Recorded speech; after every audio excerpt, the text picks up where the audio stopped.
We're going to talk today about Chapter 5 in Steve's book. And by the way, this is a series of interviews with Steve to give you the information that is in his book.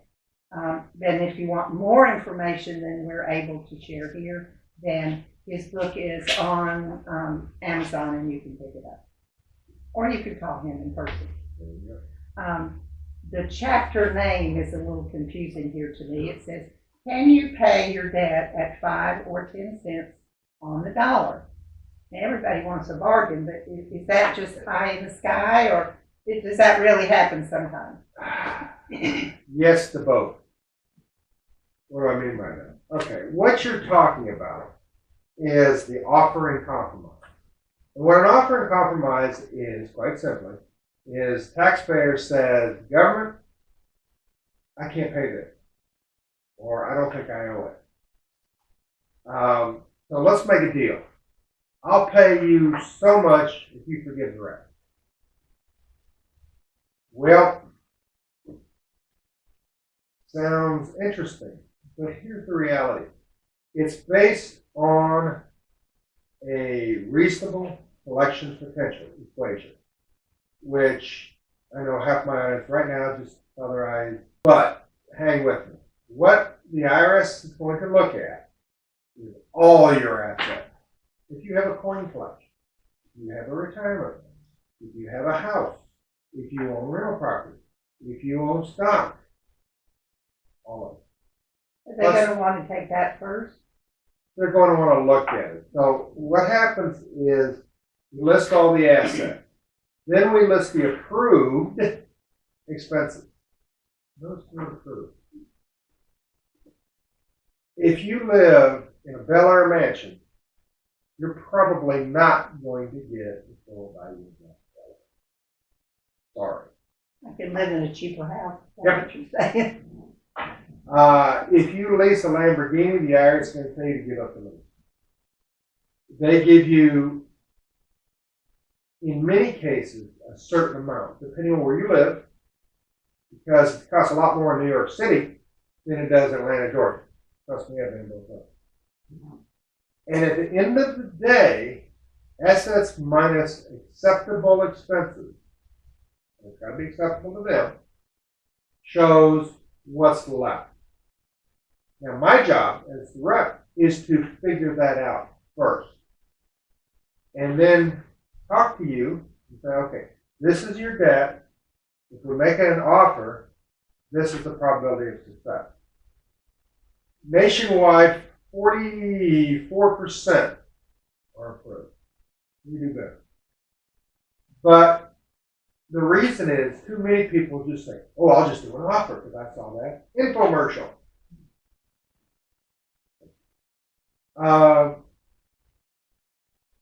You have to show the IRS a reason for you got.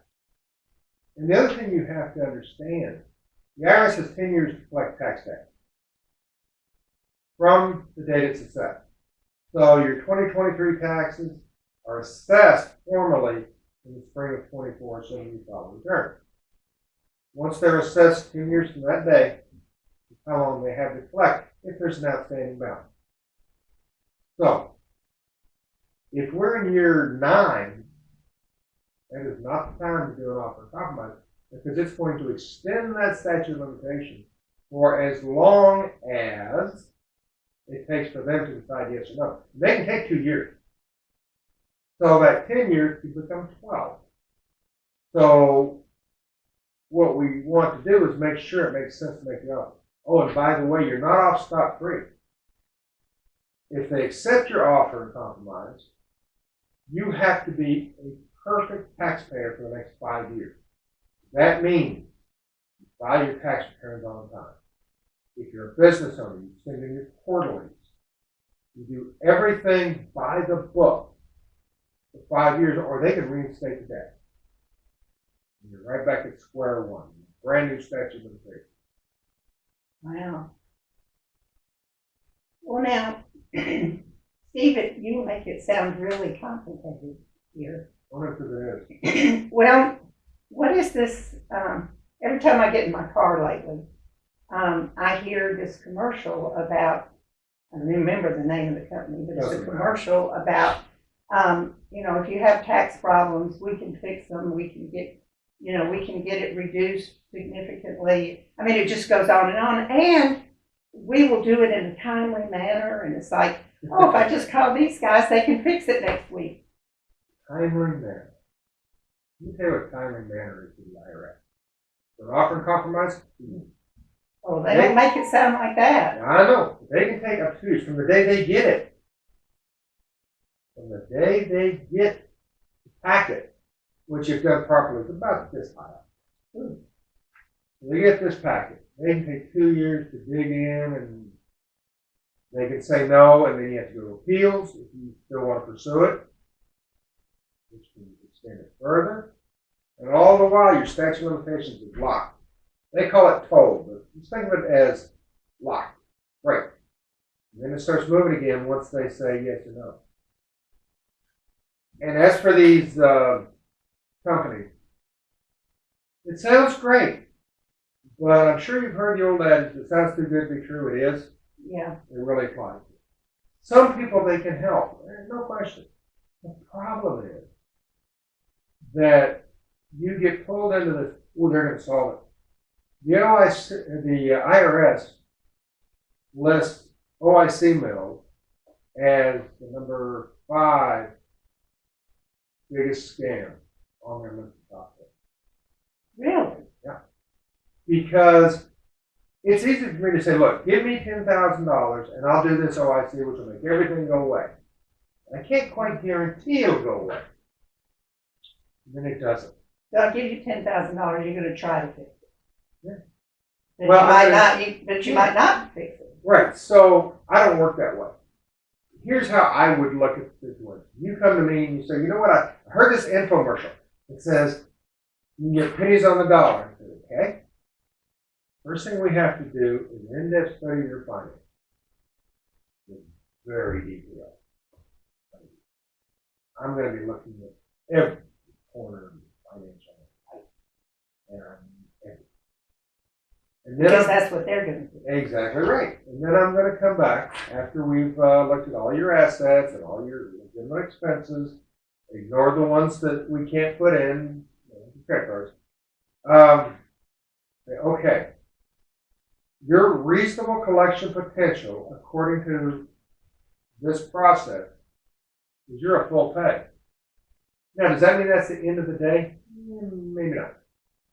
You're a business owner. You have disability insurance? No. Why not? You got a family. You have life insurance? Why not? Those are legitimate, and you should have it. There are things we can do like that that makes sense before we submit the packet. And I have a bunch of other tools that I can use. The reality, though, is if you've seen the infomercial late at night where a guy's standing in front of a Bentley, Yep. and he says, so-and-so got my debt down to $2,000. I owe him $100,000. If he's driving that Bentley, he's the chauffeur. If he's standing in front of a golf course, he's a caddy. Or he works in the gift shop. If he's standing in front of a mansion, he's the butler. Or the groundskeeper. He doesn't own it. Because you are not going to walk away with a 2024 Mercedes, top of the line, or Bentley, living in Bel Air, in a mansion, and get the IRS to write off the debt. It is not going to happen. Sorry. So that is why I call the offer and compromise the nuclear solution. I only go to that if there is no other way to work out the situation. And in some cases, there isn't.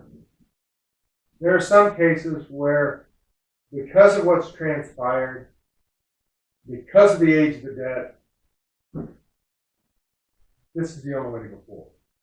And what is the advantage long term? Of an offer and compromise? Yeah. You will save thousands and thousands of dollars. But understand, you're about 2 steps above destitute. And this is true of a lot of Americans nowadays, your income barely covers your living expenses, Yeah. your legitimate living expenses, your mortgage payment on a reasonable house, your car payment on a reasonable car. And only one per taxpayer, by the way. So you and your husband would be allowed 2, not 3. And the motorcycle he's got in the back, bye-bye. All that stuff, no. And once we get all that done, what's left? And that is what we're going to offer the IRS. On a And then, payment plan. maybe. Sometimes, let's say what you're offering them is really the proceeds of your retirement account. Okay. So we'll give you the retirement account and everything else goes away. And they will accept that because the numbers show that. So it's an appropriate amount in your retirement. For them. And then for the next 5 years, you've got to do 50%. Now, you've just sacrificed your entire retirement fund. The IRS will tell you what you should pay tax. Wow. Remember, they're a collection agency first and foremost. Their job is to collect money. Period. And I think we all need to remember that because, you know. If you've ever had a bill collector because you didn't pay a bill call you and nag you, they're nothing. They are rank amateurs compared to the IRS. Who can come seize your bank account, throw you out of your house if you owe enough. Retirement account, paycheck. So, see if I understand this. Okay. This is an option, but this is an option only for people that are, Who meet a certain criteria. who don't have any money, Who who just can't don't pay. have assets. It's not just money. For example, let's say you had a coin, and I'm no coin collector, but let's say you had a coin that was worth $150,000. Okay, you sell it. But that's been in my family for 4 generations. You pay the taxes, California. Okay. So even if you have assets, they're going to want you to sell them and get to pay the taxes. Within reason. They're not going to tell you to have a garage sale until they're closed. Yeah. But you don't your have, house? I was going to say, will they want you to sell your house? Potentially. Now, maybe you can get a loan on it. Let's say you owe $50,000 and you have $70,000 in equity. They're going to tell you you've got 2 choices: sell the house or get a loan to pay off us. Because you can. Now, if you couldn't, maybe your credit rating's bad, or maybe you couldn't get a loan. Sell the house. Oh, wow. Okay. Now, there's an exception to probably exception to that. Let us say the taxpayer in question is a quadriplegic and has a house that is built specifically for their needs. Frank Siller's doing a lot of that. Selling towers. Great organization, by the way. This house was built specifically for you. So if the IRS throws you out of the house, you certainly can't afford to build another one. And I don't think Frank Siller's going to build you a second one. But bottom line, we can argue that you need to be allowed to keep that house, even though it's got equity in it, and not get a loan against it, because you can't get a loan because you're a quad. You're living on disability. So maybe you had a great earning year, and then you got in a terrible car crash. So this house had to be modified, and everything went to modify that and paying the medical bill. Well, I can make the argument to the IRS. It is not reasonable to cause you to lose that house.